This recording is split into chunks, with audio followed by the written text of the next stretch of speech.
World of fantasy एक काल्पनिक रचना है और इसे 18 वर्ष या उससे अधिक आयु के वयस्क पाठकों के लिए अभिप्रेत किया गया है। इसमें दिए गए सभी नाम, पात्र, व्यवसाय, स्थान, घटनाएं और दुर्घटनाएं या तो लेखक की कल्पना का उत्पाद हैं या काल्पनिक तरीके से उपयोग किए गए हैं। किसी भी जीवित या मृत व्यक्ति या किसी वास्तविक घटना से कोई भी समानता पूरी तरह से संयोग मात्र मानी जाएगी। आह, बहुत दर्द हो रहा है। ईदान कराह उठा। उसके कपड़ों की आस्तीन और हाथ खून से सने हुए थे। वो अपना सिर पकड़े हुए नाक से बहते खून को रोकने की कोशिश कर रहा था। जब तीनों बाहरी लोगों से लड़ाई खत्म हो गई और उसके खून में एड्रेनालिन का स्तर थोड़ा कम हो गया तो उसका सिरदर्द और बढ़ गया और ईदान मुश्किल से उसे बर्दाश्त कर पा रहा था। लगभग असहनीय दर्द से वो रोना चाहता था। अनेक मानसिक हमलों के प्रभाव अभी अभी प्रकट होने शुरू हुए थे, लेकिन उसे सबसे ज्यादा चिंता इस बात की थी कि सिस्टम ने अभी तक कार्य के सफल समापन की घोषणा नहीं की थी।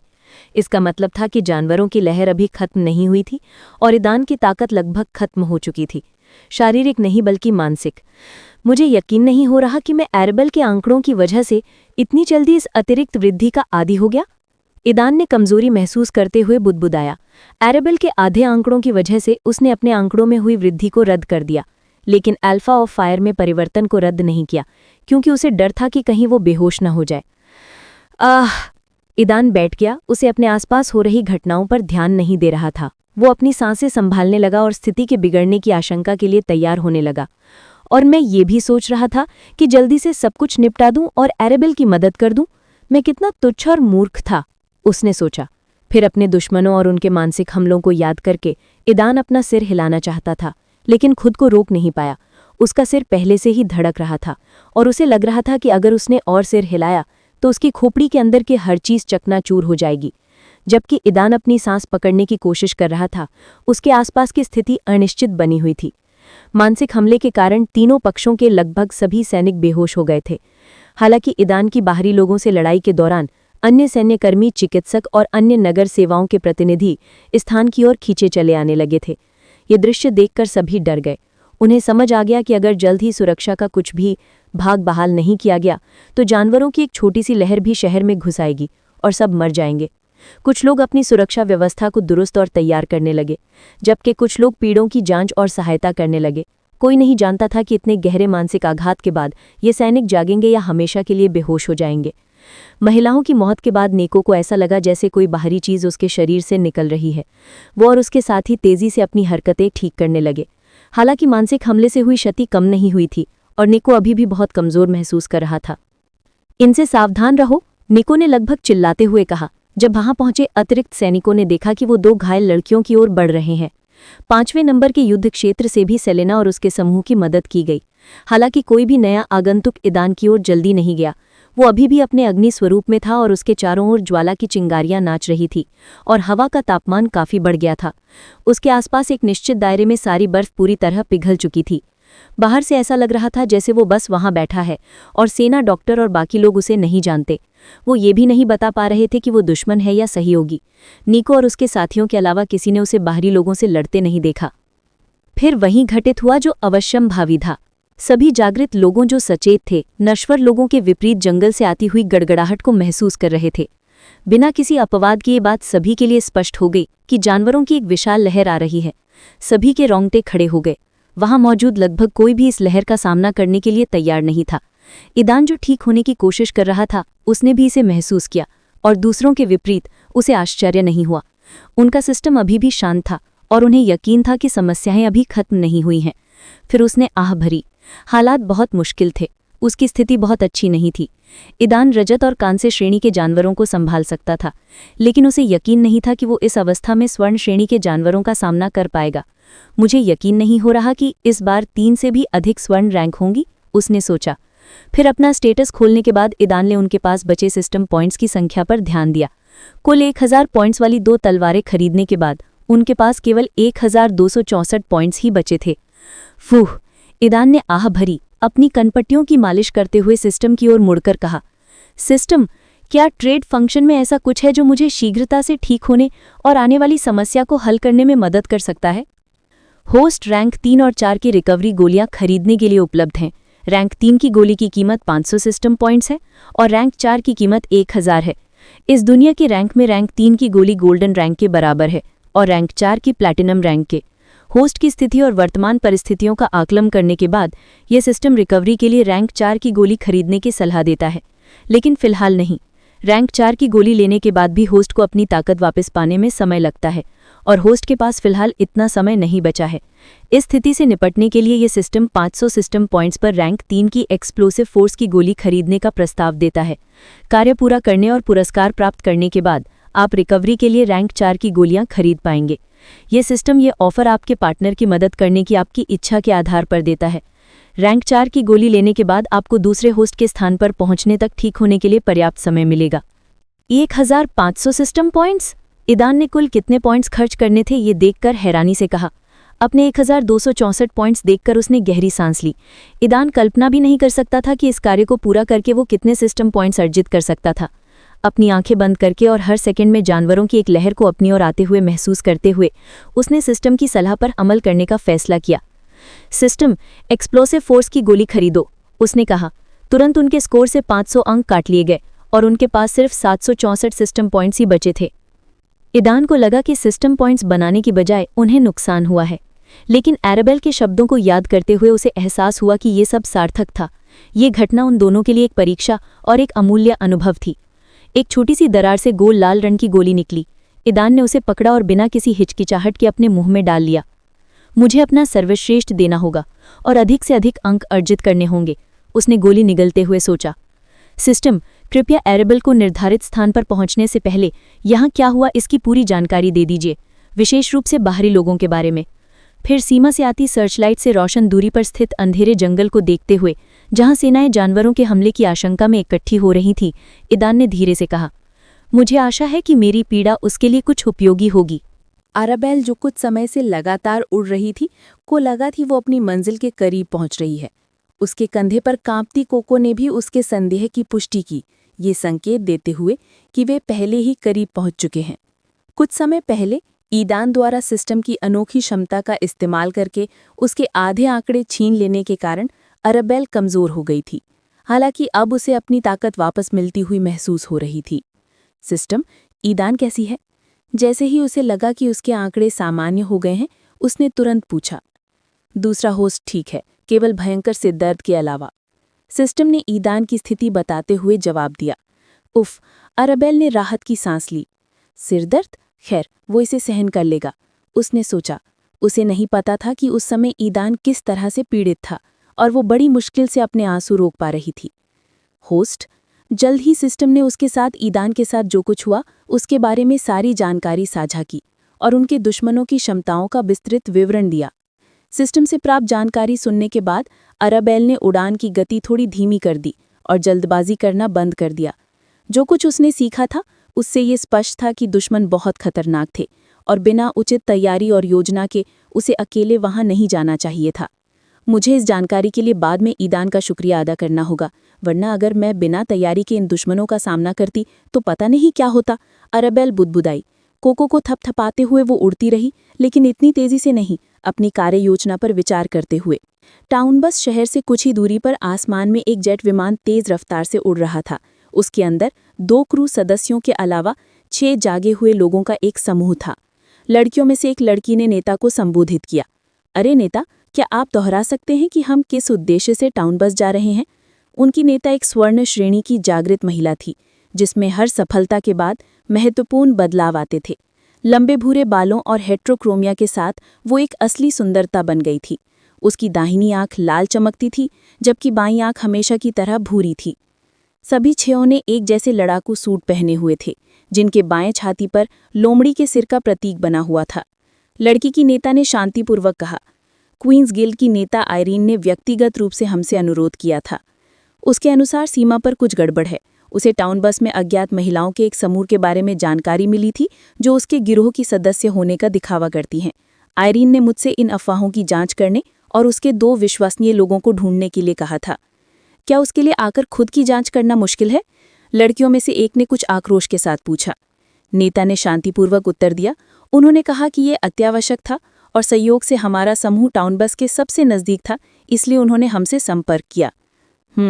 लड़की इस जवाब से थोड़ी नाराज होकर बुदबुदाई। किसी भी हालत में आयरीन हमारी ऋणी रहेगी, नेता ने आंखें बंद करके और ध्यान लगाते हुए कहा। बाकी लड़कियों ने भी सवाल पूछना बंद कर दिया और शांति से टाउन बस के आने का इंतजार करने लगी। जल्द ही वे टाउन बस पहुंच गए और नियंत्रण कक्ष से संपर्क स्थापित कर लिया।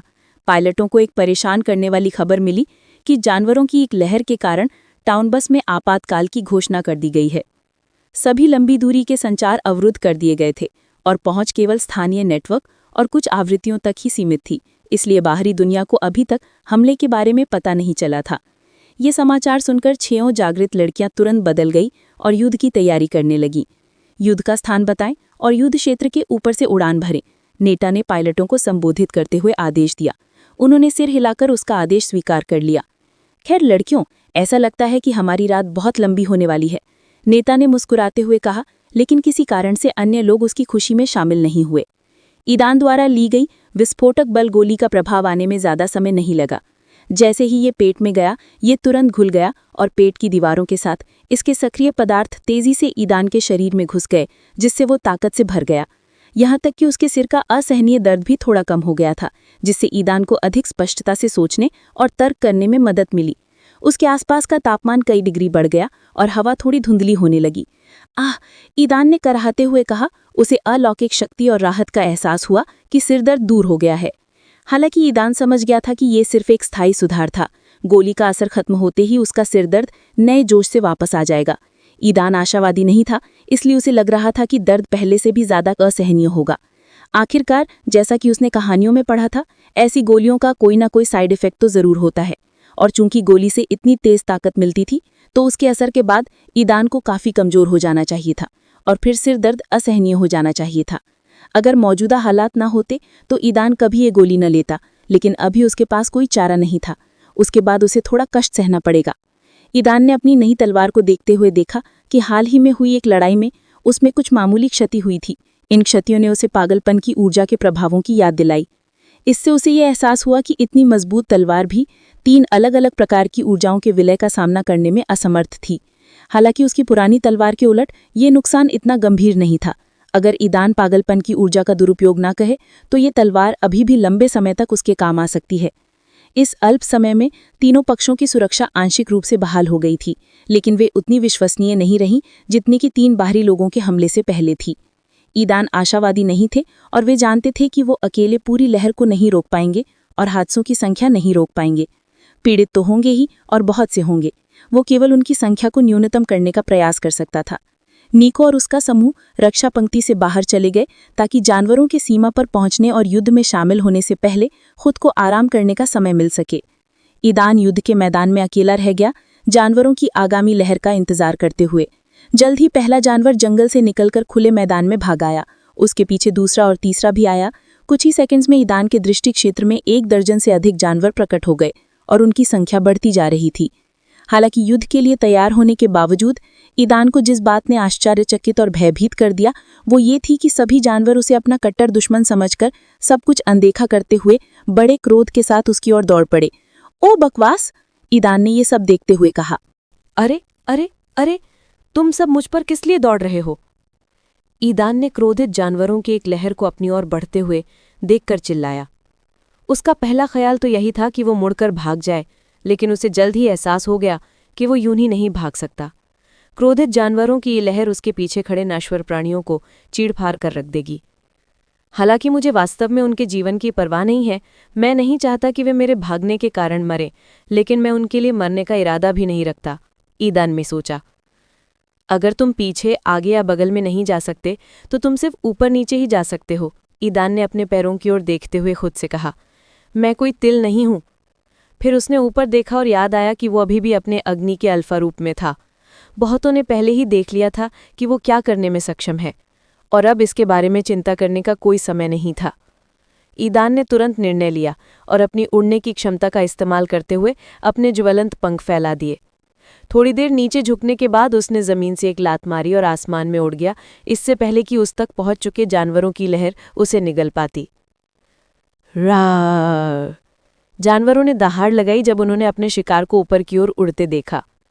है, अब तो मुझ तक नहीं पहुंच सकते। जानवर एक दूसरे के ऊपर चढ़ने लगे और उस तक पहुंचने की कोशिश करने लगे। नीचे जानवरों को देखते हुए और क्या करें ये सोचते हुए ईदान ने ध्यान ही नहीं दिया कि कैसे एक विशाल उल्लू जैसा दिखने वाला पक्षी आकाश से उसकी ओर तेजी से आ रहा था। वो पक्षी अविश्वसनीय गति से और चुपचाप आगे बढ़ रहा था। आखिरी क्षण में ईदान को किसी की उपस्थिति का आभास हुआ और जो थोड़ा समय उसके पास था उसमें वो हमले से बचने के लिए केवल अपनी तलवार ही निकाल पाया। टक्कर इतनी जोरदार थी कि वो आसमान से जमीन पर गिर पड़ा। ग्वाह! एक धमाके के साथ ईदान जमीन पर गिर पड़ा, जिससे एक छोटा गड्ढा बन गया और एक छोटा विस्फोट हुआ। जिस स्थान पर वो गिरा वहां उसके पंखों से उत्पन्न ज्वालाएं भड़क उठी। हाँ? गिरने के बाद थोड़ा भ्रमित ईदान को उठने पर अजीब बात का एहसास हुआ। हालांकि उनके विचार जानवरों की उपस्थिति से बाधित हुए, जिन्होंने तुरंत अपने तेज पंजों से उन पर हमला कर दिया। अभी भी थोड़ा भ्रमित ईदान ने अपनी तलवार को कसकर पकड़ा और उसे आभा और अग्नि तत्व से भरकर एक विस्तृत क्षैतिज वार किया, जिसने एक बड़े क्षेत्र को कवर किया। वहां बहुत सारे जानवर थे, इसलिए ईदान ने केवल एक लक्ष्य को मारने का लक्ष्य नहीं रखा, बल्कि जितना संभव हो सके उतने दुश्मनों पर हमला करने की कोशिश की। ये केवल कांस्य और रजत श्रेणी के जानवर हैं, इनमें कोई स्वर्ण श्रेणी का जानवर नहीं है, ईदान ने प्रहार करते हुए बताया। 2 तरह की ऊर्जा से बना एक शक्तिशाली चाप आसानी से और बिना किसी बाधा के जानवरों की पहली पंक्ति से होकर गुजरा, फिर दूसरी और तीसरी पंक्ति से होकर गुजरा और प्रत्येक टक्कर के साथ अपनी तीक्ष्णता और शक्ति खोता गया। इस एक वार से ईदान ने लगभग 1 दर्जन जानवरों को नष्ट कर दिया। नीचे बैठकर और धक्का देकर वो पुनः आकाश में उड़ गया। इस बार उसने स्वयं को अपनी आत्मिक शक्ति से घेर लिया और अपना ध्यान आकाश की ओर मोड़ लिया। वो शापित पक्षी कहाँ है? ईदान रात के आसमान में उस पक्षी को ढूंढने लगा जिसने हाल ही में उस पर हमला किया था, लेकिन ईदान ने बहुत ध्यान से देखा, उसे वो दिखाई नहीं दिया। नीचे देखते हुए दान ने देखा कि जानवर अभी भी उस पर निशाना साध रहे थे और उसे घूर रहे थे। नश्वर लोगों की अनदेखी की, जिन्हें अभी तक समझ नहीं आया था कि क्या हो रहा है, और उन्होंने गोली नहीं चलाई। ईदान को पहले से ही अनुमान लगने लगा था कि शायद उन प्राणियों, बाहरी लोगों ने जानबूझकर इन जानवरों को उन पर छोड़ दिया था। तभी ईदान को याद आया कि क्या हुआ था। उसने ध्यान से अपने शरीर की जांच की, लेकिन उसे कोई गंभीर चोट नहीं लगी और न ही उस दर्द का जिक्र किया जो उसे गिरने पर महसूस नहीं हुआ। ये उसकी पिछली भावनाओं से बिल्कुल अलग था। जब उसने किसी इमारत की छत से छलांग लगाई थी तो उसके पैरों में दर्द हो रहा था, लेकिन अब जहां तक ईदान को याद था वो बहुत ऊंचाई से गिरा था, और वो भी बिना किसी गति के, बल्कि तेजी से। मैं ये सब कैसे भूल सकता हूँ, ईदान ने सोचा, और फिर उसे एहसास हुआ कि अब वो इंसान नहीं बल्कि अग्नि का अल्फा बन गया था। उनका ये परिवर्तन सिर्फ दिखावे में बदलाव नहीं था, ये सिर्फ एक भेस नहीं था, बल्कि उनके सार का संपूर्ण परिवर्तन था। जब मेरे पास अग्नि का अल्फा सिस्टम था, तब के आरोहण परीक्षण की यादें होने के बावजूद मैं अभी भी एक सामान्य व्यक्ति की तरह सोचता हूँ। इस रूप में मुझे इंसान की तरह नहीं बल्कि अग्नि के अल्फा की तरह सोचना चाहिए और अग्नि के अल्फा की तरह लड़ना चाहिए, ईदान ने मन ही मन कहा। किसी दूसरे सिस्टम का उपयोग करते हुए उसे आरोहण परीक्षण के दौरान इस्तेमाल की गई अपनी सभी क्षमताओं और कौशल की याद आने लगी। चलो कोशिश करते हैं, उसने हवा में उड़ते हुए खुद से कहा। काफी ऊंचाई पर पहुंचकर ईदान ने हल्के डर से नीचे देखा, सांस रोकी और थोड़ी हिचकिचाहट के बाद एक फैसला किया। वो तेज रफ्तार से नीचे की ओर दौड़ा, सीधे जानवरों की भीड़ पर। जैसे ही वो नीचे गिरा उसके ज्वलंत पंख परिवर्तित हो गए और आगे की ओर खिसक गए, जिससे एक ढाल जैसी आकृति बन गई। धमाक! एक जोरदार धमाका हुआ और कीचड़ के टुकड़े और जानवरों के खून से सने टुकड़े चारों ओर उड़ गए। दुर्घटना स्थल पर एक बड़ा गड्ढा बन गया जो आग की लपटों में घिर गया। ईदान की हंसी आई। ये काम कर गया। उसके चारों ओर भड़की हुई लपटें ईदान के आदेश पर चलती हुई प्रतीत हुई और शीघ्र ही उसके पंख में बदल गई। ये देखकर ईदान मुस्कुराए बिना नहीं रह सका। मैंने सब कुछ गलत किया, ईदान ने जानवरों को देखते हुए कहा, जो इस तथ्य के बावजूद कि उसने उनमें से बहुतों को मार डाला था, बिना किसी डर के पास आते रहे। ये स्वयं को परखने का एक अच्छा अवसर है, ईदान ने जानवरों की लहर का सामना करने की तैयारी करते हुए सोचा। अब वो भयभीत नहीं था बल्कि युद्ध के शुरू होने का इंतजार कर रहा था। अब जाकर ईदान को ये समझ में आने लगा था कि इस तथ्य के बावजूद कि उसने और अरबेल ने तथाकथित तलवार के रास्ते और जादू के रास्ते खोलकर अग्नि का अल्फा और आइस वॉल्करी की रक्तरेखा प्राप्त की थी, इन अलग अलग खिड़कियों में उनकी रक्तरेखा से संबंधित लगभग कोई योग्यता और कौशल नहीं थे। हाँ, तलवार के रास्ते में एक तलवार की तकनीक और एक साधारण मानक तकनीक थी, लेकिन बाकी कौशल और क्षमताएं अज्ञात और अगम्य हैं। ईदान और अरबेल को नहीं पता था कि ये कौशल क्या हैं और इन्हें कैसे अनलॉक किया जाए। जादू का मार्ग 2 तत्वों की निकटता के आधार पर बुनियादी मंत्रों का उपयोग करने की क्षमता के अलावा कुछ भी प्रदान नहीं करता था। सिस्टम ने हमें कौशल नहीं दिए, इसलिए नहीं क्योंकि वो हमें दे नहीं सकता था, बल्कि इसलिए कि उसने सब कुछ हम पर छोड़ दिया था। सिस्टम चाहता था कि हम अपनी लड़ने की शैली खुद खोजें। ये सिस्टम की सलाह के अनुरूप भी है, उस पर बहुत ज़्यादा निर्भर नहीं रहें और अपनी क्षमताएं खुद विकसित करें। इसके तुरंत बाद ईदान को स्वर्गारोहण परीक्षण के दौरान इस्तेमाल की गई अपनी क्षमताओं की याद आई और उसने अपने ज्वलंत पंखों को बदलना शुरू कर दिया। वे दर्जनों ज्वलंत ब्लेडों में बदल गए जो उसकी पीठ के पीछे मंडराते हुए उसके पंखों का आकार ले रहे थे। अरबेल की उलट मेरे आंकड़े जादू की ओर ज़्यादा झुकाव रखते हैं और अल्फा फायर रेस के भी, जो इस क्षेत्र में मजबूत हैं। ईदान ने उत्साह से आग के ब्लेडों को देखते हुए कहा। हालांकि ये मुझे जादू के साथ नज़दीकी मुकाबले को जोड़ने से नहीं रोकता। उसके शब्दों से आग की लपटों में हल्की सरसराहट हुई जो तुरंत चलने लगी। ईदान ने इन सभी ब्लेडों को अपनी आत्मिक शक्ति से नियंत्रित किया। हालांकि वो ये जानता था कि ऐसा कैसे करना है, उसके लिए एक ही समय में इतने सारे ब्लेडों को अलग अलग नियंत्रित करना असामान्य और कठिन था। परिणाम स्वरूप प्रत्येक जानवर पर एक साथ 2 या 3 ब्लेड गिरे। एक भी कांसे या रजत श्रेणी का जानवर ईदान के उग्र ब्लेडों के हमलों से ठीक से बच नहीं पाया। जब से ईदान ने अपनी मानसिकता को संशोधित किया और महसूस किया कि वो आरोहण परीक्षण के दौरान अपने पास मौजूद क्षमताओं का आसानी से उपयोग कर सकता है, तब से उसे उन जानवरों के हमलों का सामना करने में कठिनाई नहीं हुई जिनका रैंक उससे कम था। उसके ज्वलंत ब्लेडों ने अधिकांश जानवरों को आसानी से निपटा दिया, उन्हें पास आने नहीं दिया और जो सफल हो गए वे उसकी तलवार से मारे गए। लो, तुम यहाँ हो, ईदान चिल्लाया और एक और जानवर का सिर काट दिया जो उसके तीखे ब्लेडों को चीरने में कामयाब हो गया था। आखिरकार उसकी नज़र उस पक्षी पर पड़ी जिसने पहले उस पर हमला किया था और उसे आसमान से नीचे गिरा दिया था। क्या ये चिड़िया पास आने से डरती है? ईदान ने उसके व्यवहार को देखते हुए सोचा। ओ लानत! ईदान ने चिल्लाते हुए जानवर पर एक तेज प्रहार किया जिससे जानवर अचानक आग के लपटों से टूटकर उस पर हमला कर दिया। स्वर्णिम पद! ईदान ने जानवर का पद पहचान लिया क्योंकि उसने चतुराई से उसकी तलवार को चकमा दे दिया था। स्वर्ण श्रेणी वाले जानवर का व्यवहार निम्न श्रेणी वाले जानवरों से बहुत अलग था। दूसरों के विपरीत वो ईदान पर भयंकर आक्रमण नहीं करता था, बल्कि ज्यादा सावधान और सहानुभूतिपूर्ण था। राच! एक जोरदार गर्जना गूंजी जिसने पूरे युद्ध क्षेत्र को झकझोर दिया। कांसी और चांदी के रंग के जानवर कांपते हुए ईदान से पीछे हट गए, अपना ध्यान आम लोगों की ओर मोड़कर उनकी ओर दौड़ पड़े। शहर की असली रक्षा शुरू हुई और युद्ध क्षेत्र एक बार फिर गोलियों और विस्फोटों की कोलाहल में डूब गया। ईदान के सामने केवल एक बड़ा सफेद भेड़िया था जो सोने जैसा जानवर था। ईदान ने अपनी अग्नि ब्लेडें पुनः प्राप्त कर ली और जल्द ही वे पुनः उसकी अग्निपंख बन गई। हू! आकाश से एक उल्लू की आवाज आई। ये कमबख्त पक्षी भी स्वर्ण श्रेणी का निकला। कोई आश्चर्य नहीं कि वो मुझे एक ही मुक्के से गिरा सकी। ईदान ने मन ही मन पक्षी को कोसते हुए सोचा। किसी अप्रत्याशित दिशा से चीख सुनाई दी। ईदान ने पलटकर देखा तो 4 और स्वर्ण रैंक वाले सफेद भेड़िए दिखाई दिए। इसके बाद ईदान अचानक दूसरी दिशा में मुड़ा और उसने देखा कि अन्य स्वर्ण श्रेणी के जानवर उसकी ओर आ रहे थे। कुछ ही सेकंड्स में ईदान ने खुद को 13 स्वर्ण श्रेणी वाले जानवरों और आकाश में उड़ते एक पक्षी से घिरा पाया। उनमें से 5 सफेद भेड़िए थे, 3 बल्ब सफेद लोमड़ी, 2 विशाल भालू और 3 हिरण जैसे जानवर थे। सभी जानवरों की निगाहें ईदान पर टिकी हुई थी। हाँ, शायद हम लड़ाई से बचकर सिर्फ बातें करें, उसने जानवरों को संबोधित करते हुए सुझाव दिया। हालांकि उसे अफसोस हुआ कि उसके सामने खड़ा भेड़िया केवल मुस्काया और हमला कर दिया। अच्छा, तुमने खुद ही ये रास्ता चुना है, बाद में पछताना मत, ईदान ने चिल्लाकर कहा और ये शब्द इतनी जोर से बोले कि सभी जानवर सुन सकें। ईदान तेजी से आगे बढ़ा। चलते चलते उसने अपने पंखों को फिर से बदल दिया और उन्हें सिर्फ 4 ब्लेडों का आकार दे दिया। पिछले ब्लेडों के विपरीत ये 4 ब्लेड आग की जंजीरों जैसी किसी चीज से ईदान से जुड़े हुए थे। उसने तुरंत उन्हें भेड़िए की ओर दागा, लेकिन वे आसानी से चकमा खा गए। हालांकि ईदान इसके लिए पहले से ही तैयार था। 1 दर्जन ब्लेडों के बजाय सिर्फ 4 ब्लेडों को नियंत्रित करना ज्यादा आसान था। उसने जल्दी से उनकी दिशा बदल दी और भेड़िए को आग की जंजीरों से पकड़ने का लक्ष्य बनाया। भेड़िया ने तुरंत ही देख लिया और जंजीरों से बचकर बाहर निकलने का रास्ता ढूंढने लगा।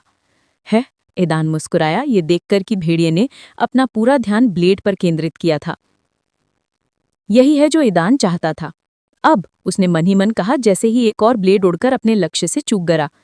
भेड़िए तुरंत अगले ब्लेड पर चला गया और ईदान ने अपनी आत्मा की शक्ति का इस्तेमाल करके ब्लेड से जंजीर पर अपना नियंत्रण बदल दिया। ब्लेड की तरह चेन भी आग से बनाई गई थी और ईदान से घनिष्ठता से जुड़ी हुई थी, जिससे वो इसे ब्लेड की तरह ही आसानी से नियंत्रित कर सकता था। भेड़िया, जो पहले से ही ब्लेड से विचलित हो चुका था, तीव्र पीड़ा से चीखने लगा जैसे ही जंजीर उसके पिछले पैर के चारों ओर लिपट गई और उसे जलाने लगी। तभी अन्य जानवर आगे बढ़ने लगे और ईदान पर हमला कर दिया। बहुत देर हो गई, वो चिल्लाया, और शेष 3 ब्लेड उस स्थिर भेड़िए पर गिर पड़े, जिससे वो जमीन पर गिर पड़ा। एक कम, ईदान ने जानवरों के हमले का इंतजार किए बिना कहा। उस दिन ये दूसरी बार था जब उसने फ्लैश प्रकाश तत्व मंत्र का प्रयोग किया था। उसने अपने ठीक ऊपर हवा में एक प्रकाश का गोला फेंका और फिर वो एक तेज रोशनी के साथ फट गया। तेज चमक ने ईदान के आसपास के लगभग सभी जानवरों को अंधा कर दिया। पिछली बार की तरह ईदान पर तेज रोशनी का कोई असर नहीं हुआ। उसने अपनी आत्मा की शक्ति से चारों ब्लेडों को नियंत्रित करते हुए 4 जानवरों पर हमला किया, और उसी समय ईदान ने एक बड़ा सा अग्निभाला बनाया और उसे जोर से आकाश में फेंक दिया। फिर उसने तीनों ऊर्जाएं अपनी तलवार में डाल दी और निकटतम 3 जानवरों पर हमला कर दिया। ईदान ने ये सब बहुत कम समय में किया तथा इस अवसर का पूरा लाभ उठाने का प्रयास किया। 4 ब्लेडों ने 4 स्वर्ण श्रेणी वाले जानवरों को छेद दिया, 2 लोमड़ियां, 1 हिरण और 1 भेड़िया। आकाश में उसका तीखा भाला निशाने पर लगा और एक उल्लू जैसे पक्षी को भेदते हुए अंदर घुस गया। उसके 3 वारों में से 2 ने 2 बड़े भालुओं के सिर धड़ से अलग कर दिए। हालांकि ईदान को आश्चर्य हुआ कि तीसरा वार पिछले वारों से कहीं कमजोर निकला और एक हिरण के सींगों से सफलतापूर्वक बच गया। उसके कितने मजबूत सींग हैं, ईदान ने सोचा। हालांकि उसे एहसास हुआ कि यदि प्रहार की ताकत पिछले 2 के समान होती तो इस सींग उसे रोक नहीं पाते। बाकी सभी जानवर अचानक चौंक गए और तुरंत पीछे हट गए और अपने और दुश्मन के बीच अधिक दूरी बनाने की कोशिश करने लगे। टकरा जाना। ये आवाज सुनकर जानवरों ने अपनी आंखें खोली और देखा कि उनमें से 6 और हार गए थे, और उनके बगल में एक पक्षी पड़ा था जो अभी अभी आकाश से गिरा था, जिसे एक ज्वलंत भाले ने छेद दिया था।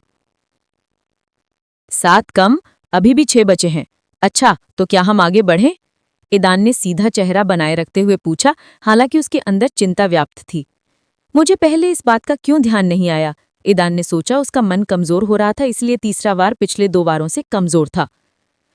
जल्दी करनी होगी, ईदान ने कहा। उसे पता चला कि गोली का असर कम होने लगा है और इसके साथ ही उसके पास बहुत कम समय बचा है। उसके दिल की हर धड़कन के साथ ऐसा लग रहा था जैसे कोई उसके सिर में जोर जोर से धड़क रहा है, अंदर आने की मांग कर रहा है। ये एक चेतावनी थी, ईदान को आगाह करते हुए कि जो सिरदर्द गायब हो गया था वो वापस आ रहा है और जोर जोर से अपनी मांग कर रहा है। सभी जानवरों के चेहरे विकृत हो गए और उन्होंने अपने नुकीले दांत दिखा दिए। अब तुम अपने छोटे भाइयों से ज्यादा अलग नहीं रहे, ईदान ने उनके गुस्से को देखते हुए कहा। हालांकि इससे पहले की लड़ाई जारी रहती, नई शक्तियां हस्तक्षेप करने लगीं। अज्ञात जागृत शक्तियां जो लोमड़ी के सिर के समान प्रतीक वाली समान लड़ाकू पोशाक पहने हुए थे। हे, बाकी हम पर छोड़ दो, जागृतों में से एक ने ईदान के पास से गुजरते हुए कहा। ईदान ने नए लोगों को आश्चर्य से देखा और कुछ एक क्षणों बाद जब उसे होश आया तो उसने शहर की सुरक्षा पर नजर डाली और ये देखकर आश्चर्यचकित रह गया कि लगभग सभी शेष जानवर नष्ट हो चुके थे। तभी उसका ध्यान नए लड़ाकों की ओर गया और उसे ये देखकर बहुत आश्चर्य हुआ कि वे सभी महिलाएं थीं। इससे उसका चेहरा थोड़ा काला पड़ गया। वो अभी तक 3 महिलाओं के साथ लड़ाई से उभर नहीं पाया था, इसलिए किसी कारण से उसने इन अप्रत्याशित सुदृढ़ीकरणों को देखते हुए अत्यंत कड़ाई से काम करना शुरू कर दिया। उनमें से एक औरत, जिसकी आंखें अजीबोगरीब विषम वर्णी थीं, निरंतर मुस्कुरा रही थी और उसे घूर रही थी। ये देखकर कि ईदान उसे देख रहा है, उसने उसे आंख मारी। जवाब देने के बजाय ईदान, जो खुद को कमजोर महसूस कर रहा था, पीला पड़ गया। उसकी नाक से फिर से खून बह रहा था, उसका सिर धड़क रहा था और क्योंकि उसने अपनी सारी मानसिक शक्ति खर्च कर दी थी, उसे अचानक उल्टी जैसा महसूस हुआ। खुद को रोक नहीं पाया, वो खुद पर काबू नहीं कर सका और वहीं उसने देर रात के भोजन से बचा हुआ सारा सामान उगल दिया। एक और उपलब्धि हासिल हुई है, 300 अध्यायों का मील का पत्थर पार कर लिया गया है। मुझे आश्चर्य नहीं होगा यदि एक दिन वो अपनी लापरवाही के कारण मर जाए।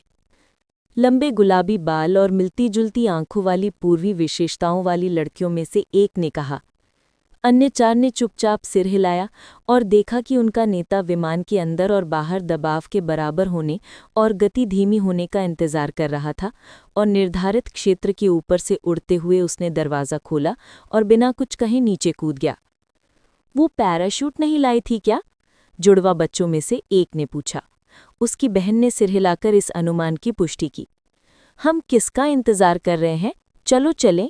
उनमें से सबसे लंबी महिला ने आदेश दिया और अपना गोल चश्मा उतारकर उसे सावधानी से एक केस में रख दिया, जिसे उसने फिर अपनी जेब में रख लिया। अपने नेता के उलट 5 अपने पैराशूट नहीं भूले। हालांकि वे जाग गए थे, फिर भी सभी समझ गए थे कि ऊंचाई से गिरना उनके लिए भी, जो गोल्डन रैंक के प्राणी हैं, जानलेवा हो सकता है अगर उनमें उड़ने की क्षमता ना हो।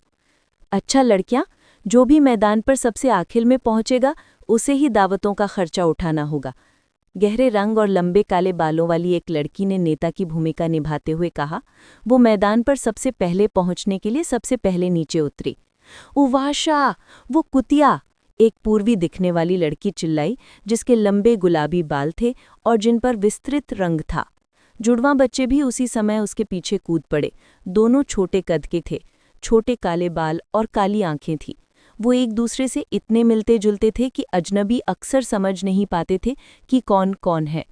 आखिर में कूदने वाली एक दुबली पतली लंबी लड़की थी, जिसके छोटे सुनहरे बाल और भूरी आंखें थीं।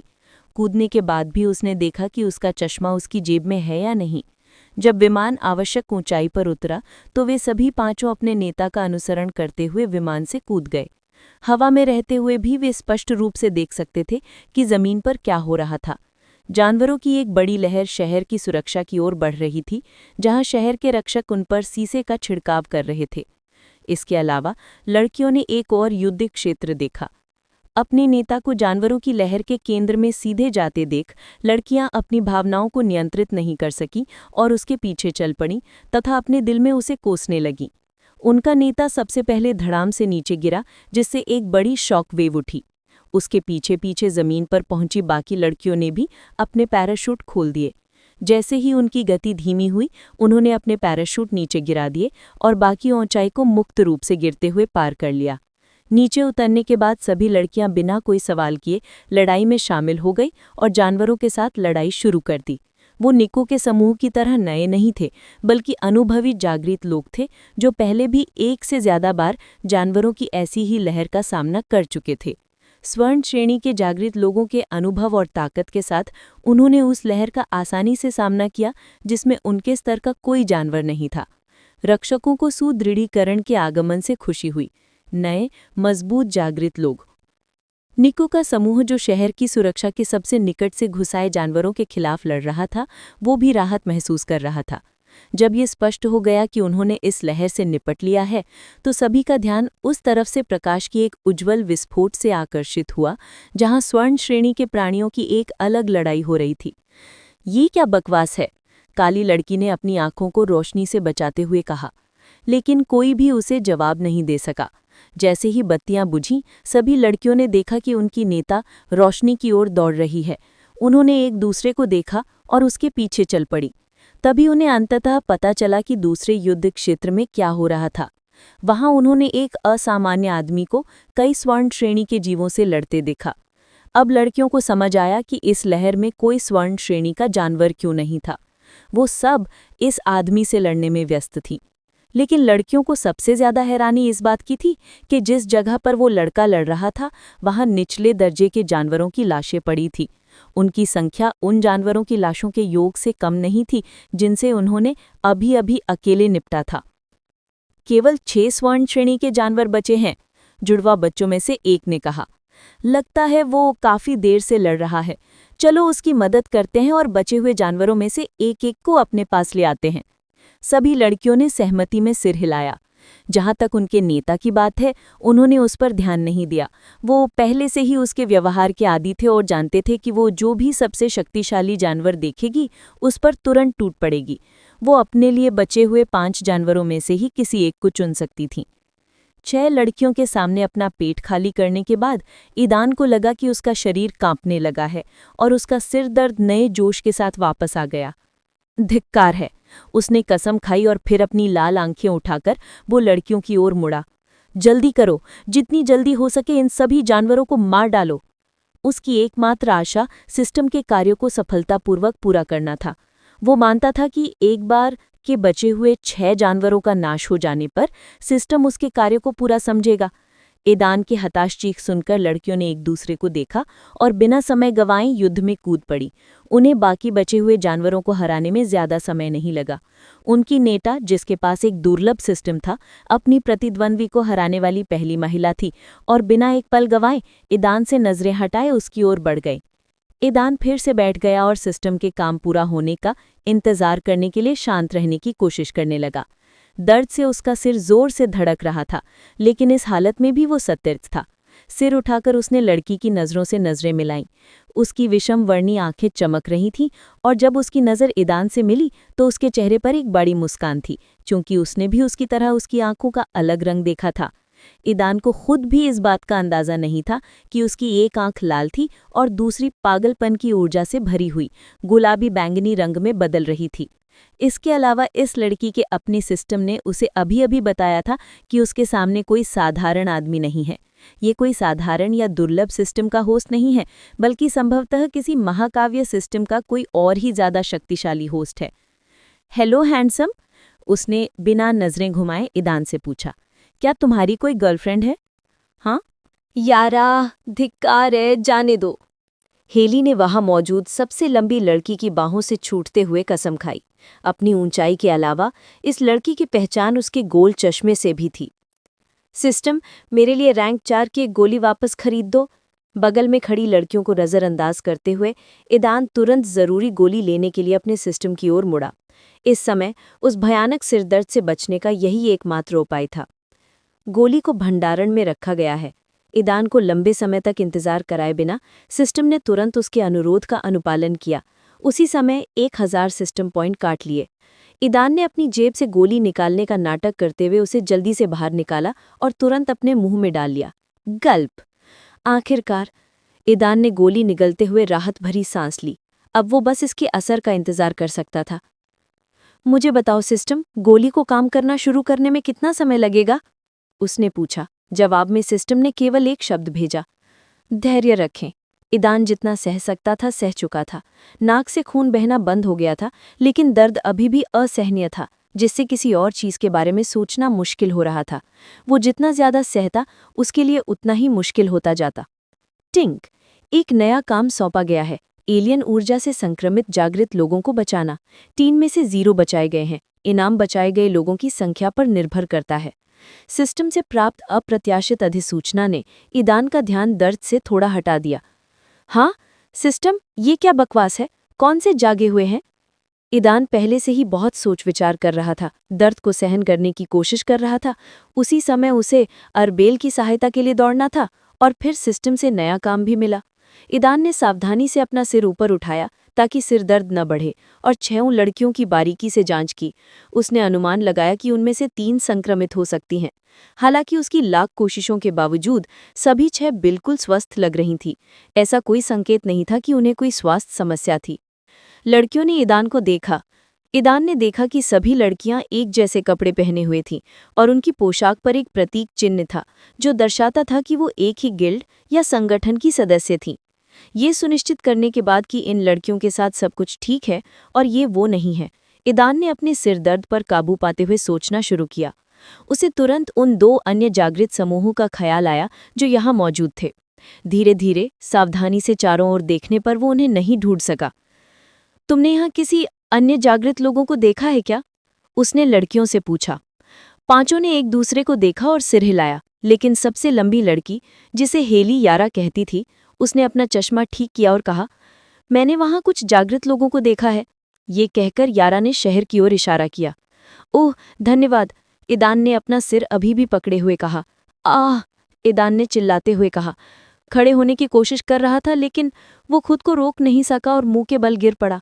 उसे और उसके आसपास के सभी लोगों को आश्चर्य हुआ कि उसे पकड़ लिया गया और गिरने से बचा लिया गया। 5 लड़कियां ये दृश्य बड़ी आंखों से देख रही थी। तुम ठीक हो? लड़की ने पूछा, और इस सवाल से ईदान की रीढ़ की हड्डी में सहरन दौड़ गई। बेशक उसे पता चल गया था कि उसे किसने पकड़ा था, और इस ख्याल से उसका सिर और ज्यादा दुखने लगा। वो उसे दूर धकेलना चाहता था, लेकिन हेली की पकड़ मजबूत थी और अपनी कमजोर अवस्था में वो विरोध नहीं कर सकता था। लानत है, ईदान ने खुद को कोसा। हाँ, मैं ठीक हूँ, हार मानते हुए उसने हेली को जवाब दिया। क्या क्या क्या? उवाशा नाम की काली लड़की ने कहा। उसे यकीन नहीं हो रहा था कि क्या हो रहा है। क्या नेता को इस लड़के पर क्रश है? लंबे गुलाबी बालों वाली एक लड़की ने पूछा। ऐसा ही लगता है नीमुका, उसने जुड़वा बच्चों में से एक ने सहमति जताई। मुझे इस आदमी पर थोड़ा तरस आ रहा है, दूसरी जुड़वा बहन ने हेली द्वारा गले लगाए जाने वाले युवक की ओर देखते हुए कहा। उनकी नेता थोड़ी अजीब थी, और अगर उसकी नज़र पहले से ही उस आदमी पर थी तो वो उसे जाने नहीं देगी। इसके विपरीत मुझे इस लड़के की गर्लफ्रेंड के लिए दुख हो रहा है।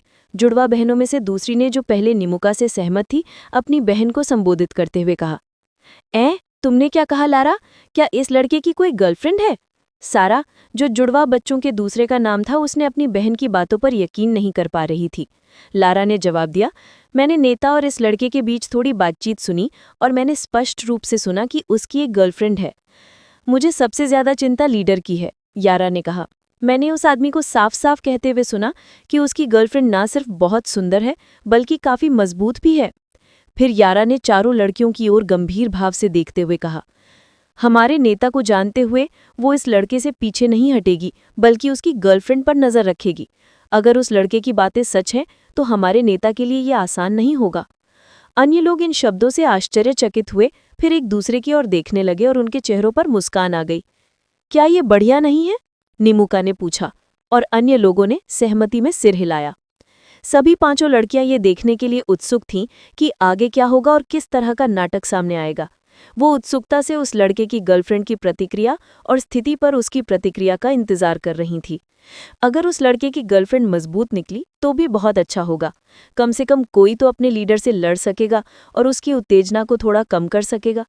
हमें तुरंत गिल्ड लीडर को इस बारे में सूचित करना चाहिए। अगर हेली को कुछ हो गया और लीडर को पता चला कि हमने पहले इसकी सूचना नहीं दी, तो उसका गुस्सा हम पर फूटेगा, यारा ने गंभीरता से कहा, और सभी ने सहमति में सिर हिलाया। बड़ी मुश्किल से खुद को हेली की अत्यधिक देखभाल से मुक्त करके ईदान निक्को के समूह की ओर तलाश में चला गया।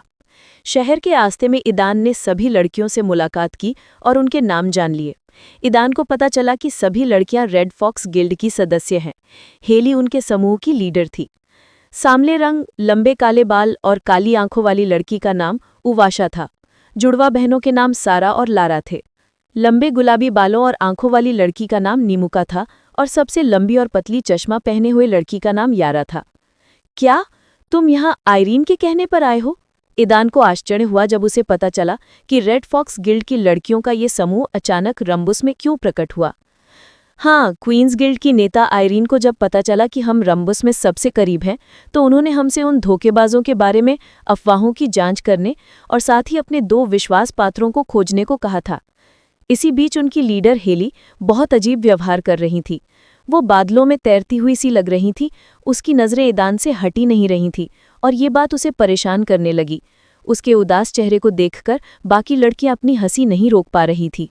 हेलो हैंडसम, लड़की ने बिना नजरें घुमाए ईदान से पूछा, क्या तुम्हारी कोई गर्लफ्रेंड है? हाँ? ये लड़की किस बारे में बात कर रही है?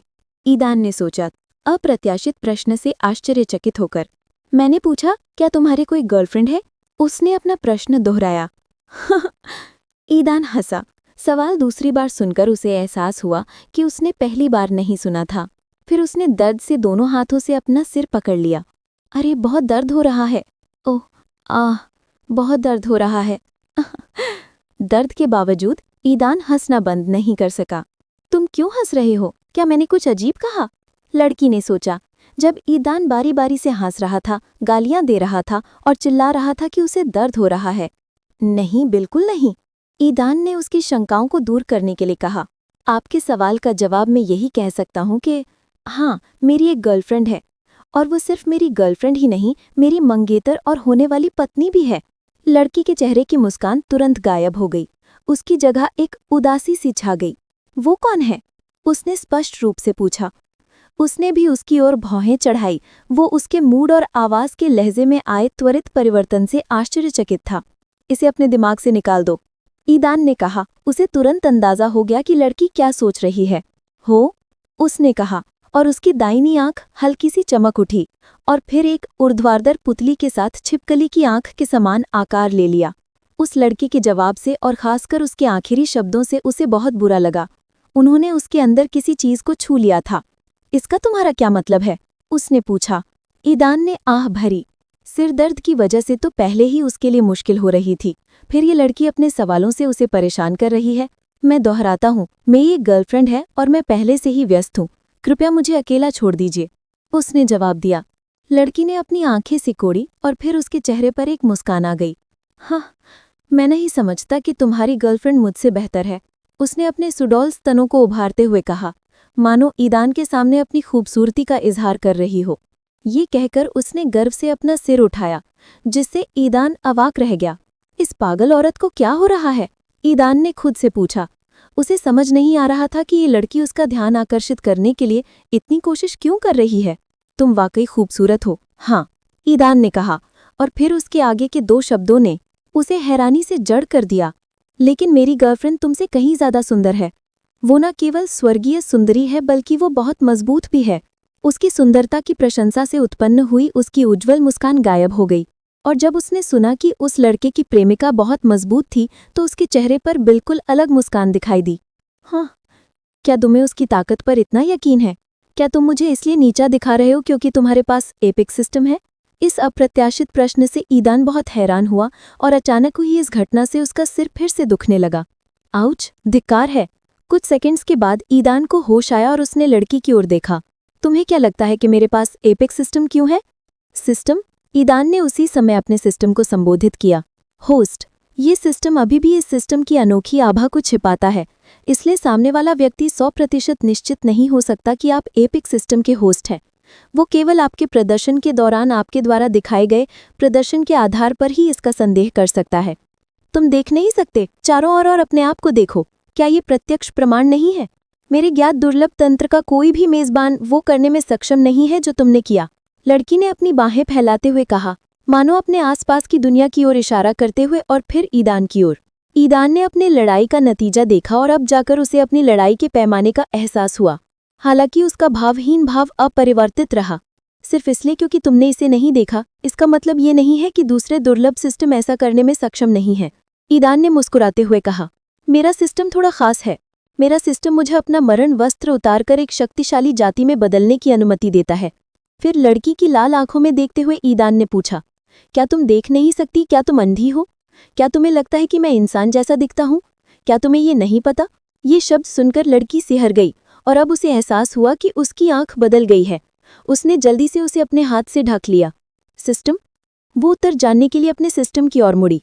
होस्ट, वो सही कह रहा है। वो इंसान नहीं है बल्कि किसी दूसरी जाति का सदस्य है, लेकिन वो पहले जरूर इंसान था। लगता है उसका सिस्टम भी इसी सिस्टम जैसा है।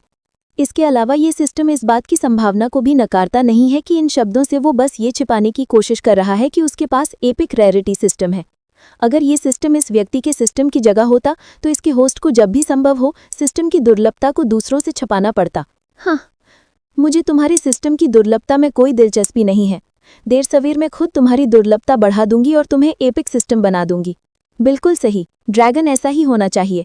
ठीक है, अगर तुम ऐसा कहते हो तो ठीक है, उसने ईदान की ओर मुड़ते हुए कहा। मुझे तब तक यकीन नहीं होगा कि तुम्हारी गर्लफ्रेंड मुझसे ज्यादा खूबसूरत है जब तक मैं उसे अपनी आंखों से देख न लूं, और मुझे यकीन नहीं है कि वो मुझसे ज्यादा ताकतवर है। किसी अज्ञात कारण से लड़की हार मानने को तैयार नहीं थी। मैं हेली ऐसे ही हार नहीं मानूंगी, उसने दृढ़ निश्चय किया। फिर ईदान की ओर देखते हुए उसने कहा, आखिरकार मैं हेली होस्ट हूँ, उसने कहना शुरू किया, लेकिन इससे पहले कि वो अपनी बात पूरी कर पाती किसी ने उसे पीछे से पकड़ लिया और एक हाथ से उसका मुंह ढक लिया। इसी समय ईदान को अपने सिस्टम से एक लंबे समय से प्रतीक्षित संदेश मिला। डिंग, रूम्बस शहर को जानवरों की लहर से बचाओ, कार्य सफलतापूर्वक पूरा हो गया है। कार्य के दौरान होस्ट द्वारा 158 प्राणियों को मार दिया गया, जिनमें शामिल हैं कांस्य रैंक 105 जिससे 1050 सिस्टम पॉइंट अर्जित हुए, सिल्वर रैंक 41 जिसने 2050 सिस्टम पॉइंट अर्जित किए, गोल्ड रैंक 9 जिसने 900 सिस्टम पॉइंट अर्जित किए, प्लैटिनम रैंक 3 जिसने 750 सिस्टम पॉइंट अर्जित किए, डायमंड रैंक 0 जिससे 0 सिस्टम पॉइंट अर्जित हुए। इसके अलावा होस्ट ने दूसरे दुनिया के 3 प्राणियों से युद्ध किया जो उससे उच्च श्रेणी के थे। हालांकि इस दुनिया के प्रतिबंधों के कारण उनकी श्रेणी कम हो गई है, फिर भी उन्हें मारने के अंक 2 गुने हो जाते हैं। इस प्रकार कार्य पूरा करने के लिए 5500 सिस्टम पॉइंट प्रदान किए गए हैं। यस! सिरदर्द के बावजूद ईदान अपनी खुशी को रोक नहीं सका और दोनों हाथ ऊपर उठाते हुए बोला। इस विस्मयादिबोधक ने 6 और लड़कियों का ध्यान आकर्षित किया जो इस समय तक उसके बगल में आ गई थी। तुम लोग यहाँ कैसे आए? ईदान ने लड़कियों से पूछा। इस समय तक उसे महसूस होने लगा था कि दवा की गोली असर दिखाने लगी है। वो सिस्टम का मौजूदा काम पूरा करने और तुरंत अराबेल की मदद के लिए जाने का इंतजार नहीं कर सकता था। पहले तो ईदान ने ये काम छोड़ देना चाहा, लेकिन उसकी हालत देखकर उसे एहसास हुआ कि अगर वो तुरंत मदद के लिए भी चला जाए तो भी उसकी मानसिक और शारीरिक स्थिति उसे लंबी उड़ान भरने की अनुमति नहीं देगी। अगर वो अपनी सारी ऊर्जा ठीक होने के बजाय उड़ने में खर्च कर देगा तो वो थका हुआ पहुंचेगा और मुश्किल से अपने पैरों पर खड़ा हो पाएगा। इसलिए उसे पहले कुछ ताकत हासिल करनी होगी और उसके बाद ही मदद के लिए जाना होगा। इसलिए उसने पहले सिस्टम का काम पूरा करने और साथ ही थोड़ा ठीक होने का फैसला किया। हवाई जहाज से, निमोका ने उत्तर दिया। ओह, एदान ने कहा और उसकी आंखें चमक उठीं। क्या ये तेज है? उवाशा ने कहा। बेशक ये तेज है। ये सिर्फ एक हवाई जहाज नहीं है बल्कि थोड़ा संशोधित जेट है। ऐसा ही है? ईदान खुश हुआ। तो फिर मेरा आपसे एक अनुरोध है। ईदान ने उन्हें शहर में घटी घटनाओं के बारे में संक्षेप में बताने का निश्चय किया। आयरियन के साथ उसके संबंधों के बारे में, धोखेबाजों के बारे में, अन्य संघों से लापता जागृत लोगों के बारे में तथा हाल ही में शहर पर हमला करने वाले जानवरों की लहर के पीछे कौन है। ईदान की बातें सुनने के बाद सभी को एहसास हुआ कि स्थिति कितनी गंभीर थी। ईदान और अराबेल की तरह लड़कियां भी किसी कारणवश बाहरी लोगों की उपस्थिति से बहुत आश्चर्यचकित नहीं थी, मानो उनका पहले भी उनसे सामना हो चुका हो। तो आप वही हैं जिसके बारे में आयरीन बात कर रही थी? यारा ने पूछा। हाँ, शुरू में मैं और मेरी गर्लफ्रेंड आयरीन के निजी अनुरोध पर रंबस आए थे, ईदान ने जवाब दिया। और जब उसने अपनी गर्लफ्रेंड का जिक्र किया तो हेली का चेहरा तुरंत उतर गया। यारा ने कहा, स्थिति हमारी सोच से कहीं अधिक गंभीर है। ये महसूस करते हुए कि उनकी नेता हेली अब इस लड़के की वजह से फैसले लेने में असमर्थ है, यारा ने समूह का अंतरिम नेतृत्व संभालने का फैसला किया। लड़कियां जो कि पहले से ही अपनी नेता की अजीबोगरीब हरकतों से परिचित थीं, ने कोई आपत्ति नहीं जताई। सारा और लारा, हवाई अड्डे जाओ, पायलटों से संपर्क करो और पता करो कि वो उतरने में कामयाब रहे हैं या नहीं। अगर वो उतर चुके हैं तो उन्हें टेक ऑफ की तैयारी करने दो, अगर नहीं तो उन्हें जल्दी उतरने दो।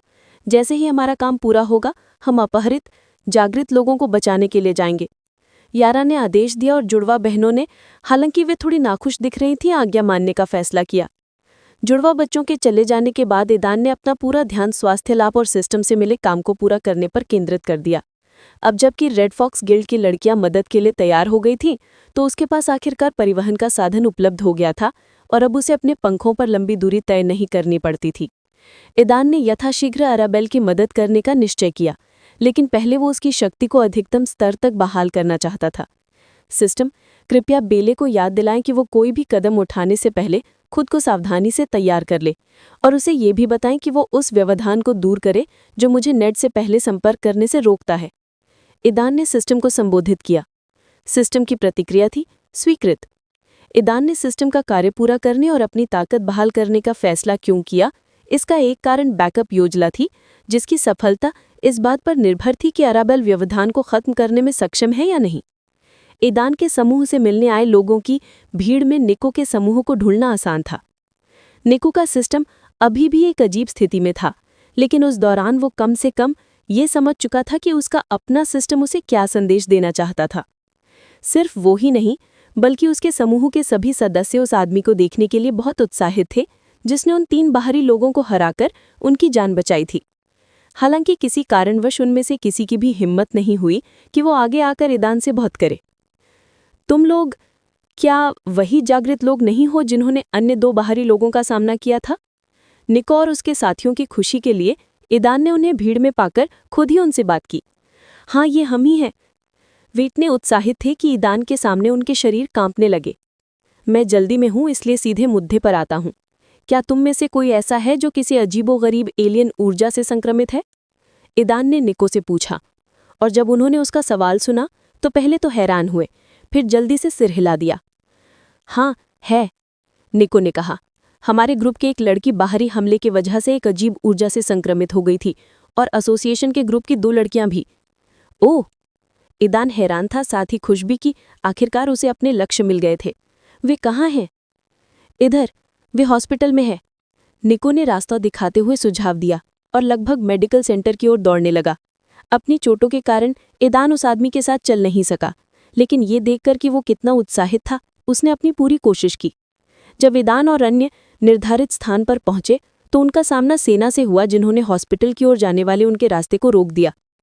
मार्ग बंद है, एक सैनिक ने निर्णायक रूप से घोषणा की। क्या हो रहा है? निको ने बोहें चढ़ाते हुए पूछा। सैनिकों ने बताया, संक्रमण का कारण स्पष्ट होने तक किसी को भी पीड़ितों से मिलने की अनुमति न देने का आदेश मिला है। जो लोग प्रभावित लोगों के संपर्क में आए वे भी संक्रमित हो गए और उनमें से 2 की बाद में मृत्यु हो गई। क्या? सभी आश्चर्यचकित थे। ईदान भी अन्य लोगों की तरह चौंक गया।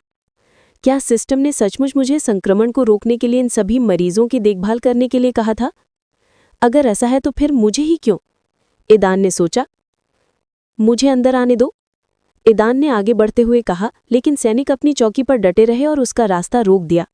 हालांकि ईदान ने अभी तक अपना रूपांतरण रद्द नहीं किया था, उसके बाल और आंखें लाल रंग से रंगी हुई थीं, लेकिन पुनर्प्राप्ति की अवस्था में संक्रमण के साथ अग्नि तत्व पूरी तरह से गायब हो गया, साथ ही पागलपन की ऊर्जा की उपस्थिति भी गायब हो गई। उसकी दाहिनी आंख भी उसकी बाईं आंख की तरह लाल हो गई थी और बालों का रंग भी। अब कोई नहीं कह सकता था कि ईदान किसी दूसरी जाति का सदस्य है, यहाँ तक कि उसके आसपास का तापमान भी सामान्य हो गया और आम लोगों जैसा हो गया। ईदान यारा और बाकी लड़कियों की ओर मुड़ा जिन्होंने उसके इरादे भांप लिए, आगे बढ़कर उसका रास्ता साफ कर दिया। सेना ने उन्हें रोकने की कोशिश की, लेकिन उनकी सेनाएं बराबर नहीं थीं। मैं अकेला ही जाऊंगा, ईदान ने हैली से कहा, जो चुपचाप उसके पीछे चल रही थी। वो बस मुस्कुराई, कुछ नहीं बोली, लेकिन उसकी निगाहें दृढ़ निश्चयी थीं। और ईदान ने आह भरते हुए इस पागल औरत पर ध्यान ना देने का फैसला किया और अंदर चला गया। हॉस्पिटल 2 हिस्सों में बटा हुआ था। एक हिस्से में 3 होश में आ चुकी लड़कियां बिस्तर पर लेटी थीं और दूसरे हिस्से में चिकित्साकर्मी और सैन्यकर्मी थे जो उन्हें लाने ले जाने और इलाज के दौरान संपर्क में रहे। वे सभी संक्रमित थे, बेहोश थे, समय समय पर दर्द से कराह रहे थे और बिस्तर पर कांप रहे थे। ईदान ने संक्रमित व्यक्ति की हालत और उस ऊर्जा को देखकर, जो काले द्रव के समान थी, तुरंत उसे पहचान लिया। यही वो ऊर्जा थी जिसने बाहरी लोगों के शरीर पर लिखे अक्षरों और युद्ध के दौरान उनके द्वारा इस्तेमाल किए जाने वाले हथियारों को बनाया था। अचानक उसे याद आया कि कैसे जब उसने प्रकाश तत्व के फ्लैश मंत्र का प्रयोग किया था तो महिलाओं के शरीर पर लिखे लेख प्रकाश तत्व के प्रभाव में घुलने और गायब होने लगे थे। तो बस यही बात है, इसीलिए सिस्टम ने मुझे ये काम दिया था। सिस्टम को पहले से ही पता था कि मेरा प्रकाश तत्व इस समस्या को हल करने में सक्षम है। ईदान को तुरंत समझ आ गया कि सिस्टम ने उसे ऐसा काम क्यों दिया था। अपने अनुमान की जांच करने के लिए ईदान ने सबसे पहले अपने मन के स्तर को जांचा और ये सुनिश्चित करने के बाद कि वो थोड़ा ठीक हो गया है, उसने अपनी उंगलियों पर प्रकाश की एक छोटी सी गोली बनाई। उन्होंने धीरे से प्रकाश की गोली को संक्रमित में से एक के ऊपर उठा लिया। जैसे ही मंत्र का प्रकाश काली शक्ति पर पड़ा, वो धुआं छोड़ने लगी और धीरे धीरे विलीन होने लगी। परिणाम देखने के बाद ईदान को यकीन हो गया कि वो सही था और उसने प्रकाश के गोले को रद्द कर दिया। फिर बिना समय गंवाए उसने संक्रमित व्यक्ति की छाती पर हाथ रखा और प्रकाश तत्व को सीधे उसके शरीर में प्रवेश कराना शुरू कर दिया। संक्रमित व्यक्ति का शरीर कांपने लगा और धुआं निकलने लगा, जिससे हॉस्पिटल में एक अजीब सी तीखी सी गंध फैल गई। इस गंध के कारण ईदान ने इलाज बंद कर दिया। ये सुनिश्चित करने के बाद कि वो सुरक्षित है, उसने इलाज जारी रखा और साथ ही वेंटिलेशन को पूरी क्षमता पर चालू करने को कहा। इसके बिना हॉस्पिटल के अंदर कई संक्रमित लोगों का इलाज करने के बाद सांस लेना असंभव हो जाता। मुझे सचमुच प्रकाश तत्व के नए मंत्रों में महारत हासिल करने की जरूरत है, खासकर उपचार से जुड़े मंत्रों में। ईदान ने फिर सोचा। उसे प्रकाश तत्व के महत्व का एहसास हुआ। उसने सेलिना की ओर देखा, जो आखिरी जागृत व्यक्ति थी जिससे उसने निपटा था, और उसने देखा कि उसे किसी बाहरी के साथ संघर्ष में भयानक घाव लगे थे। दुर्भाग्यवश ईदान के पास उपचार मंत्र नहीं था और वो सेलिना को इन चोटों से उभरने में मदद नहीं कर सका। डिंग! एलियन ऊर्जा से संक्रमित जागृत लोगों को बचाना कार्य सफलतापूर्वक पूरा हो गया है। 3 में से 3 बचाए गए। कार्यों को पूरा करने का इनाम निष्ठा की शपथ है। 3 सिस्टम, 1 दुर्लभ और 2 साधारण सिस्टम, मेजबानों और इस सिस्टम के अधीन हैं। हाँ, डिंग! रूमर शहर को जानवरों की लहर से बचाव कार्य सफलतापूर्वक पूरा हो गया है। एराबेल कोको द्वारा बताए गए स्थान पर लगभग पहुंची गई थी कि अचानक उसे सिस्टम से एक सूचना मिली कि रूमर शहर को जानवरों की एक लहर से बचाने का कार्य सफलतापूर्वक पूरा हो गया है। आखिरकार डैन ने एक कर दिखाया, उसने खुशी से सोचा और रुककर नोटिफिकेशन को देखती रही। वाह, 5500 सिस्टम पॉइंट्स! एराबेल को सुखद आश्चर्य हुआ क्योंकि ये कार्य पूरा करने के लिए प्राप्त लगभग सबसे अधिक अंक थे, जिसमें सियरा के रक्तसार को 6000 में बेचने पर मिले अंक शामिल नहीं थे। जब अरेबेल ने देखा कि सिस्टम पॉइंट्स की संख्या फिर से 6000 से ज़्यादा हो गई है तो उसे खुशी का एहसास हुआ। मरे हुए जानवरों की संख्या और उनकी संख्या देखकर उसे ईदान पर गर्व हुआ। लेकिन 10 सेकंड से भी कम समय में 1000 सिस्टम पॉइंट्स अचानक उसकी आंखों के सामने से गायब हो गए। अहे, क्या हो रहा है सिस्टम? उसने पूछा। आपके साथी ने अपनी लगभग सारी ताकत खर्च कर दी है और जल्दी से ठीक होने और आपकी सहायता करने के लिए उसने रिकवरी के लिए रैंक 4 की गोली खरीदी है। सिस्टम ने जवाब दिया। ओह, रैंक 4 की गोली। हाँ, एरेबेल ने सिस्टम के स्पष्टीकरण को स्वीकार करते हुए सिर हिलाया। तो डैन पहले से ही यहाँ आ रहा है, एरेबेल ने धीरे से कहा। होस्ट, आपके साथी ने एक संदेश भेजा है। कृपया एरेबेल को कार्रवाई करने से पहले सावधानीपूर्वक तैयारी करने की याद दिलाएं और उसे उन बाधाओं को दूर करने के लिए भी कहें जो मुझे नेट से पहले संपर्क करने से रोक रही हैं। सिस्टम ने ईदान का संदेश शब्दशाह एरेबेल तक पहुंचा दिया। ठीक है, एरेबेल ने जवाब दिया। पिछले संदेश के बाद वो इस समय सोच रही थी कि क्या करना है। वो समझ गई थी कि वह अकेली बाहरी लोगों का सामना नहीं कर सकती थी, इसलिए जो ही घुस आना कोई विकल्प नहीं था। उसे एक योजना की जरूरत थी, लेकिन उड़ान के दौरान चाहे उसने जितना भी सोचा हो और चाहे जितने विकल्प सोचे हों, उसे कोई भी पसंद नहीं आया। इसके अलावा उसे पता नहीं था कि क्या उम्मीद करनी है, और इसलिए उसकी ज्यादातर, अगर सभी नहीं, तो योजनाएं बेकार साबित हुईं। लेकिन मुझे एक काम जरूर करना है। सबसे पहले मुझे टोह लेनी है और जानकारी इकट्ठी करनी है। ये कहते हुए एरेबेल ने लोमड़ी के बच्चे कोको की तरफ देखा, जो अभी भी उसके कंधों पर कांप रहा था। कोको ने एरेबेल की नजरें देखी और उसकी तरफ भी देखा। सौभाग्य से मेरे पास सबसे अच्छा स्काउट है, एरेबेल ने कोको की छोटी उलझी हुई नजरों में देखते हुए मुस्कुराते हुए कहा। फिर एरेबेल ने फिर से चलना शुरू कर दिया और अपनी उड़ान तेज कर दी। उसे निर्धारित स्थान पर पहुंचने में थोड़ा और समय लगा। वो कोको घने जंगल की ओर इशारा करते हुए चिल्लाई। एरेबेल ऊपर से चाहे जितना भी झांकती, उसे आगे कुछ भी दिखाई नहीं देता था जहां कोको अपने छोटे छोटे पंजों से इशारा कर रही थी। वेशभूषा, एरेबेल ने सोचा। वहां क्या छिपा है ये जानने के लिए सीधे वहां जाने की उसकी हिम्मत नहीं हुई। इसके बजाय उसने एक पहाड़ी ढूंढी जहां से कोको ने बताई जगह दिखाई दे रही थी, और आराम से उतर गई। ये कितना आश्चर्यजनक है कि किसी अन्य दुनिया की प्राणियों में इतनी दूरी पर इतने सारे जागृत स्वर्ण रैंक को टेलीपोर्ट करने की अद्भुत क्षमता है। एरेबेल ने सोचा, ये याद करते हुए कि उसे ये जगह ढूंढने के लिए कितनी कठिनाइयों का सामना करना पड़ा था। डैन भी मेरे जितना ही समय बिताएगा। इस तथ्य को जानकर एरेबेले खुश नहीं थी। हालांकि निर्णय लेने से पहले हमें सुनिश्चित कर लेना चाहिए कि क्या ये वास्तव में सही जगह है, उसने कहा और कोको को सावधानीपूर्वक अपने कंधों से उतारा और प्यारे लोमड़े को धीरे से सहलाया। कोको, क्या तुम मुझ पर एक काम कर सकती हो? क्या तुम उस इलाके को देखने जा सकती हो जो तुमने बताया था? एरेबेल ने यथासंभव कोमल और स्नेही होने की कोशिश की। हालांकि आइस वाल्करी में बदल जाने के कारण उसके शब्द बहुत ठंडे और दूर के लग रहे थे। कोको ने एरेबेल की तरफ आंख मारी लेकिन कुछ नहीं बोली। वो मिठाई मांगना चाहती थी, लेकिन किसी वजह से ईदान की अनुपस्थिति में वो एरेबेल से ऐसा मांगने से थोड़ा डर रही थी। अगर तुम मेरी बात मानोगी तो मैं तुम्हें कैंडी का पूरा पैकेट दूंगी, कोको के जवाब का इंतजार किए बिना ही एरेबेल ने कहा। उसने तुरंत ऐसा प्रस्ताव रखा जिसे कोको ठुकरा नहीं सकती थी। जैसा कि एरेबेल ने उम्मीद की थी, कोको की आंखें चमक उठी और उसने जल्दी से सिर हिला दिया। उसे डर था कि उसकी मालकिन अपना मन न बदल ले। ठीक है, मैं तुमसे वचन देती हूँ कि यदि तुम वहाँ जो कुछ भी हो रहा है उसके बारे में सब कुछ पता लगा लोगी तो मैं तुम्हें 10 कैंडीज दूंगी, एरेबेल ने कहा और कोको को पता लगाने के लिए आवश्यक सभी विवरण गिनाए। विरोधियों की संख्या, उसके छोटे भाई का स्थान, कैदी और कई अन्य मुद्दे, नेड को ढूंढना और हस्तक्षेप का स्रोत, ये सभी कार्य कोको का ध्यान आवश्यक था। उसका छोटा दिमाग इतनी सारी जानकारी मुश्किल से ही संभाल पा रहा था, लेकिन उसने अपनी मालकिन की हर बात याद रखने की कोशिश की। लेकिन अंत में वो यकीन नहीं कर पाई कि क्या वो सब कुछ याद रख पाएगी या नहीं। लेकिन अपनी शंकाओं को छिपाते हुए कोको ने सिर हिलाया और दरार खोलकर गायब हो गई। कोको के जाने के बाद एरेबेल ने बर्फ के जादू का उपयोग करके अपने लिए एक बर्फ का सिंहासन बनाया और एक रानी की तरह उस पर बैठ गई तथा अपने सामने के स्थान का निरीक्षण करने लगी। अपने वैल्करी रूप में एरेबेल के लिए ये जगह उसका अपना तत्व थी। उसे यहाँ घर जैसा महसूस होता था और उसका शरीर ऊर्जा और शक्ति से भरपूर था। उफ, ठंडी हवा छोड़ते हुए एरेबेल ने अपनी स्थिति बताई। बाकी सब कुछ नज़रअंदाज करते हुए उसने उस लाइन पर ध्यान केंद्रित किया जहाँ पर ब्लड लाइन फंक्शन स्थित था। रक्त रेखा, ब्लड लाइन। मानव मुख्य golden rank, slot 1 ice valkyrie सहायक गोल्डन रैंक, स्लॉट 2 अनुपलब्ध। जब एरेबेल ने अपने वंश के पहले स्लॉट यानी आइस वैल्करी वंश पर ध्यान केंद्रित किया तो उसके सामने एक अतिरिक्त विंडो खुल गई जिसमें संकालीकरण का प्रतिशत दिखाया जा रहा था। उस समय यह आंकड़ा 99% था। हाँ, इस समय तक एरेबेल ने अपनी पहली वंशावली पर लगभग महारत हासिल कर ली थी।